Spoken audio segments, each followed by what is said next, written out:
어머니, 그 돈 그냥 우리한테 맡기시면 안 돼요? 맞아요. 어머니 혼자 쓰기엔 너무 많잖아요. 그래? 돈 없는 늙은이는 버리더니 이제 와서 나한테 손을 내밀어? 평생 자식들을 위해 희생했지만 경제적 어려움 때문에 소외받게 된 어머니. 그런데 돌아가신 남편이 남긴 비밀이 드러나는 순간 모든 것이 바뀝니다. 오늘 이야기를 끝까지 지켜봐 주세요.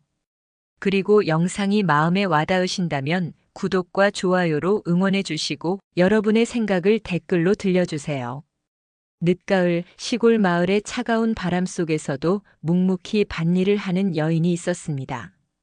박말순 72세, 손은 수십 년간의 노동으로 거칠어져 있었지만 그 손길은 여전히 부지런했습니다. 말순 씨는 25세 결혼해서 지금까지 단 하루도 자신만을 위한 시간을 가져본 적이 없었습니다. 남편은 체질이 약해 큰 일을 하지 못했고 농사와 시장 일을 병행하며 가게를 책임진 것은 온전히 그녀의 몫이었습니다. 엄마, 저 서울 가서 대학 다니고 싶어요. 근데 등록금이 너무 비싸요. 첫째 아들 성호의 간절한 목소리. 말순 씨는 그 순간을 기억합니다. 밤마다 계산기를 두드리며 돈을 계산하던 날들, 새벽 4시에 일어나 시장에 나가 채소를 팔던 기억들. 괜찮다. 아들 엄마가 어떻게든 해줄게. 그렇게 시작된 희생의 나날들. 말순 씨는 추가로 반찬 가게 일까지 시작했습니다. 손에는 굳은 살이 더욱 두껍게 박이고 허리는 점점 굽어갔지만 그녀는 멈추지 않았습니다. 남편이 50 중반에 갑작스레 세상을 떠났을 때도 그녀는 무너지지 않았습니다. 성호야, 걱정 마라. 엄마가 끝까지 책임질게. 아들은 무사히 대학을 졸업했고 서울에서 괜찮은 직장을 얻었습니다. 결혼도 했습니다. 말순 씨에게는 그것만으로도 충분한 보람이었습니다. 하지만 인생의 시련은 끝나지 않았습니다. 엄마, 서울 집값이 정말 말도 안 돼요. 전세금만 2억인데 엄마가 조금만 도와주시면. 성호의 전화는 늘 돈 이야기였습니다. 말순 씨도 이해했습니다.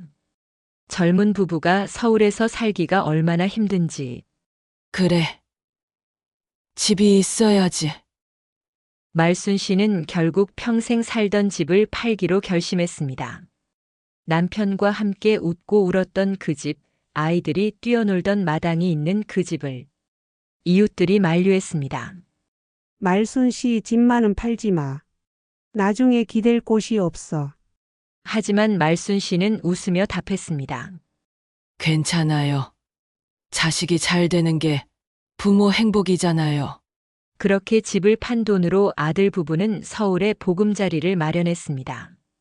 말순 씨에게도 작은 방 하나가 마련되었습니다. 처음 몇 달은 좋았습니다. 성호도 며느리 은희도 고마워했습니다. 어머니 덕분에 저희가 이렇게 살 수 있어요. 정말 감사해요. 하지만 시간이 지나면서 그 감사함은 점점 옅어져 갔습니다. 성호의 직장에 변화가 생겼습니다. 회사 구조 조정으로 급여가 삭감되고 며느리 은희의 회사도 코로나로 어려워졌습니다. 생활비는 빠듯해졌고 두 아이 육아비와 대출 이자까지 감당하기 벅찼습니다. 그 스트레스는 자연스럽게 말순 씨를 향했습니다. 어머니 죄송한데 내일 회사 상사분이 오시거든요. 혹시 방에 좀 계셔 주실 수 있을까요? 이상하게 보실까 봐서요. 은희의 첫 번째 부탁이었습니다. 말순 씨는 당황했지만 이해하려 했습니다. 젊은 사람들끼리 있는 게 편하겠지. 하지만 그런 일들이 반복되기 시작했습니다. 어머니, 요즘 생활비가 너무 많이 나가요. 어머니 식사는 간단히 해결해 주시면 좋겠어요. 성호도 점점 무뚝뚝해졌습니다. 엄마, 저희도 이제 나이가 들면서 사생활이 필요해요. 서로 눈치 안 보고 지내는 게 나을 것 같아요. 말순 씨는 그제야 깨달았습니다. 자신이 이 집에서 점점 불편한 존재가 되어가고 있다는 것을. 결정적인 순간이 찾아왔습니다. 10살 손자 민준이가 친구와 놀다가 무심코 던진 말이었습니다. 우리 할머니는 돈도 없어서 엄마 아빠가 힘들대. 엄마가 그러는데 할머니는 도움이 안 된대. 그 말을 들은 순간 말순 씨의 가슴에 뭔가 깨지는 소리가 들렸습니다. 그날 밤 방 안에 홀로 앉아 그녀는 생각했습니다. 내가 정말 짐이 된 걸까? 평생 이 아이들을 위해 살았는데. 며칠 후 더 큰 충격이 기다리고 있었습니다. 복도에서 은희가 친구와 통화하는 소리가 들려왔습니다. 솔직히 말하면 어머니가 계시니까 우리가 너무 답답해. 요양원도 생각해봐야 할 것 같아. 말순 씨는 그 자리에서 주저앉을 뻔했습니다. 그날 밤 말순 씨는 잠을 이루지 못했습니다. 방 안을 정리하며 마음을 달래려 하던 중 오래된 서랍장의 손잡이가 헐거워진 것을 발견했습니다. 서랍을 빼내려는데 뒤쪽에 뭔가 끼워져 있는 게 만져졌습니다. 이게 뭐지? 두꺼운 봉투였습니다. 먼지가 수북이 쌓인 걸 보니 오래된 것 같았습니다. 봉투를 열자 익숙한 필체의 편지가 나왔습니다. 말순아, 내가 이 편지를 쓰는 게 2018년 봄이야. 몸이 많이 안 좋아져서 혹시 모를 일에 대비해 이걸 써놓는다. 남편의 편지였습니다. 말순 씨의 눈에 눈물이 핑 돌았습니다. 내가 평생 농사 지으면서 조금씩 모은 돈이 있어. 너한테는 말 안 했지만 일찍부터 든 보험도 있고 다 합치면 5억 2천만 원 정도 될 거야. 말순 씨는 눈을 크게 떴습니다. 5억이라는 돈은 그녀에게는 상상도 못할 큰 돈이었습니다. 이 돈은 오직 너를 위한 거다. 아이들한테는 이미 충분히 해줬어. 이제는 내가 내 인생을 살았으면 좋겠어. 남 눈치 보지 말고 하고 싶은 거 하면서 살아라. 편지를 다 읽은 말순 씨는 한참을 울었습니다. 그동안의 서러움, 외로움이 모두 쏟아져 나왔습니다. 통장을 확인해 보니 정말로 그 돈이 있었습니다. 여보, 당신이 나를 이렇게까지 생각해주고 있었구나. 그 순간 그녀의 마음에 변화가 일어났습니다. 며칠 후 은희가 우연히 서류 정리를 하다가 통장을 발견했습니다. 여보, 이게 뭐예요? 어머니 명의 통장인데 잔고가. 성호가 달려와 통장을 확인했습니다. 5억 2천 이게 진짜예요? 엄마, 이 돈이 어떻게 된 거예요? 말순 씨는 조용히 답했습니다. 내 아버지가 평생 모아둔 돈이란다. 그 순간부터 집안 분위기가 완전히 달라졌습니다. 엄마, 저희가 정말 잘못했어요. 그동안 힘드셨을 텐데. 성호의 목소리에는 갑자기 따뜻함이 돌아왔습니다. 은희도 마찬가지였습니다. 어머니, 앞으로는 저희가 정말 잘할게요. 같이 저녁도 드시고 여행도 함께 가요. 하지만 말순 씨는 그들의 급작스러운 변화를 차갑게 바라봤습니다. 며칠 뒤 은희가 친구에게 전화하는 소리가 또 들려왔습니다. 응, 진짜야. 우리 어머니 통장에 5억이 있더라고. 이제 우리 형편이 좀 나아질 것 같아. 말순 씨는 그 순간 모든 걸 깨달았습니다. 그날 저녁 그녀는 아들과 며느리를 불러 조용히 말했습니다. 성호야, 은희야. 너희가 정말로 나를 생각해서 태도가 바뀐 거니? 아니면 그 돈 때문이니? 둘은 순간 말을 잇지 못했습니다. 말순 씨가 계속 말했습니다. 돈 없는 나를 짐이라고 여겼으면서 돈이 있다는 걸 안 순간 갑자기 효부가 되었구나. 성호가 급히 변명했습니다. 엄마, 그게 아니라 저희도 경제적으로 힘들어서 스트레스 받다 보니까. 그래, 이해한다. 너희도 힘들었을 거야. 하지만 나도 사람이야. 돈이 있고 없고가 중요한 게 아니라 가족으로서 최소한의 존중은 받아야 하는 거 아니었니? 은희가 눈물을 보이며 말했습니다. 어머니, 저희가 잘못했어요. 앞으로 정말 잘할게요. 그 돈으로 같이 좋은 집으로 이사 가서 편하게 살아요. 하지만 말순 씨의 마음은 이미 굳어져 있었습니다. 아니다. 내가 결정한 게 있다. 말순 씨의 목소리는 단호했습니다. 나는 이제 혼자 살 거다. 그리고 이 돈은 내 아버지 말대로 나를 위해서만 쓸 거야. 성우와 은희는 당황했습니다.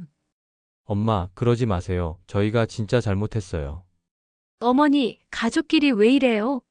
함께 살아야죠. 하지만 말순 씨는 흔들리지 않았습니다. 너희는 이미 기회를 놓쳤어. 내가 도움이 필요했을 때는 외면하고 내가 돈이 있다는 걸 알고 나서야 관심을 보이는구나. 며칠 후 말순 씨는 작은 아파트를 구했습니다. 혼자 살기에는 충분한 크기였습니다. 이사하는 날 성우와 은희는 마지막까지 만류했습니다. 엄마, 제발 가지 마세요. 저희 없이 혼자 어떻게 살아요? 말순 씨는 웃으며 답했습니다. 걱정 마라. 나도 이제 내 인생을 살아볼 거야. 새 아파트에서의 첫날 아침. 창문을 열자 따뜻한 햇살이 쏟아져 들어왔습니다. 정말 오랜만에 마음 편히 햇살을 보는구나. 말순 씨는 남편의 사진을 거실에 놓으며 속삭였습니다. 여보, 고마워. 나한테 이런 기회를 만들어줘서. 처음에는 혼자 사는 게 무서웠습니다. 70이 넘어서 새로운 환경에 적응한다는 게 쉽지 않았으니까요. 하지만 며칠 지나니 이상한 기분이 들었습니다. 자유로웠습니다. 아무 눈치 볼 필요 없이 TV를 보고 좋아하는 시간에 밥을 먹고 하고 싶은 말을 마음껏 할 수 있었습니다. 동네 복지관에서 만난 또래 친구들과 함께 요가도 배우기 시작했습니다.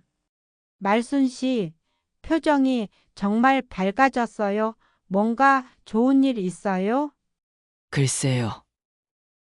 그냥 마음이 편해져서 그런가 봐요. 처음으로 혼자 여행도 떠났습니다. 제주도 바다를 보며 그녀는 어린아이처럼 웃었습니다. 내가 이렇게 예쁜 바다를 보다니 진작 올 걸 그랬어. 젊은 시절 포기했던 서예도 다시 시작했습니다. 붓을 쥔 손이 떨렸지만 그 떨림마저 설레었습니다. 그 사이 성우와 은희는 여전히 연락을 시도했습니다. 엄마, 저희 투자한 게 잘 안 되어서요. 조금만 도와주시면. 어머니, 아이들 학원비가 많이 들어요. 통장에서 조금만. 하지만 말순 씨의 대답은 단호했습니다. 너희가 필요할 때만 찾는 건 엄마가 아니라 은행이야. 나는 이제 나 자신을 위해 산다. 6개월이 지났습니다. 말순 씨의 얼굴에는 생기가 돌아왔습니다. 새로운 친구들과의 만남, 혼자만의 시간, 자유로운 일상이 그녀를 변화시켰습니다. 어느 날 복지관에서 만난 친구가 물었습니다. 말순 씨, 후회 안 해요? 가족이랑 떨어져 사는 거? 말순 씨는 잠시 생각하더니 웃으며 답했습니다.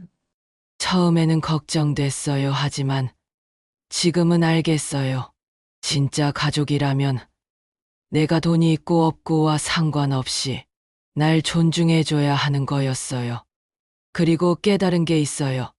행복은 누가 가져다 주는 게 아니구나. 내가 직접 만들어가는 거였어요.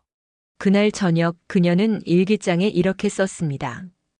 오늘로 새로운 인생을 시작한 지 6개월이 되었다. 72세에 시작한 새 인생이지만 지금이 내 인생에서 가장 행복한 시간인 것 같다. 여러분, 박말순 할머니의 이야기 어떠셨나요? 혹시 가족을 위해 자신을 희생하고 계시나요? 아니면 반대로 부모님의 희생을 당연하게 여기고 있지는 않으신가요? 이 이야기를 통해 여러분은 어떤 생각이 드셨는지 댓글로 들려주세요.